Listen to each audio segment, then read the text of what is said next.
ಇವನ ಮುಖ ಹಂದಿ ತಿಕಾ ತರ ಇದೆ. ಒಂದ್ ನಿಮಿಷ ಈ ವಿಡಿಯೋನ ಒಂದ್ ಹಾಕ್ತೀನಿ ನೋಡ್ಕೊಂಬನ್ರಿ. பெங்களூர்ல இருக்கிற தமிழனை தொட்டனா அதே தமிழ் திருப்பி அடிப்போம்டா. அடிப்பாங்கடா, பெங்களூர்ல இருக்கிற அடிப்பான். நீ ஒரு 10-20 பேர் சேர்ந்துட்டு அவன் 30 பேர் சேருவான். நீ தடி எடுத்து நாங்க கம்பு எடுப்போம், நீ மான் கம்பு எடுத்து நாங்க வீர வாள் எடுப்போம். பாக்குறியா? ಎಲ್ಲೋ ನಾಯಿ ಸೆಟಲ್ ಕುತ್ಕೊಂಡು ನಾಯಿಗಳ ತರ ಬಗ್ಲದಲ್ಲ. ನಿಂಗೆ ದಮ್ಮು ತಾಕತ್ತು ಇದ್ರೆ ನಿನ್ ಚಾಲೆಂಜ್ ನಾವು ಅಕ್ಸೆಪ್ಟ್ ಮಾಡ್ತೀವಿ.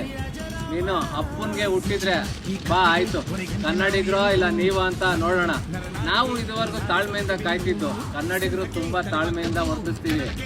ನಮ್ ಕನ್ನಡ ಚಾಲಕನ ನೀನು ಮುಟ್ಬಿಟ್ಟು ತಪ್ಪು ಮಾಡ್ಬಿಟ್ಟೆ, ಆದ್ರೆ ಇನ್ ಮುಂದೆ ಸರಿಯಾದ ಉತ್ತರ ನಾವು ಕೊಡ್ತೀವಿ. ಇದೇ ಬೆಂಗಳೂರಿನ ಶ್ರೀರಾಮ್ಪುರ ಮಾರ್ಕೆಟು, ಹಲ್ಸೂರು, ತಿಲಕ್ ನಗರ, ಬಾಣಸ್ವಾಡಿ, ಬೆಂಗಳೂರಿನಾದ್ಯಂತ ಇನ್ನು ಕೆಲವು ಪ್ರದೇಶಗಳಲ್ಲಿ ಈ ತಮಿಳ್ ಬ್ಯಾನರ್ಸ್ ಫ್ಲೆಕ್ಸ್ಗಳು ಹಾಕೊಂಡು ಈ ದಿವಸ ಕುಣಿತಾ ಇದ್ರು. ಇನ್ ಮುಂದೆ ಇದೇ ಕನ್ನಡಿಗರು ಏನು ಅಂತ ತೋರಿಸ್ತೀವಿ. ಏನೋ ಬೆಂಗಳೂರಿಗೆ ಬಂದ್ಬಿಟ್ಟು ಮುಟ್ತೀನಿ ಅಂತಿದೆಯಲ್ಲ ಕನ್ನಡಿಗರನ್ನ, ಇವಾಗ ಓಪನ್ ಚಾಲೆಂಜ್ ಆಗ್ತಿದೀವಿ. ನಿಮ್ಮ ಅಪ್ಪಗೆ ನೀನು ಹುಟ್ಟಿದ್ರೆ ಇಲ್ಲಿಗೆ ಬಂದ್ಬಿಟ್ಟು ತೋರ್ಸು, ನಾವು ನೋಡ್ತೀವಿ ನಿಮ್ಗೆ ಏನ್ ದಮ್ಮಿದೆ ಅಂತ.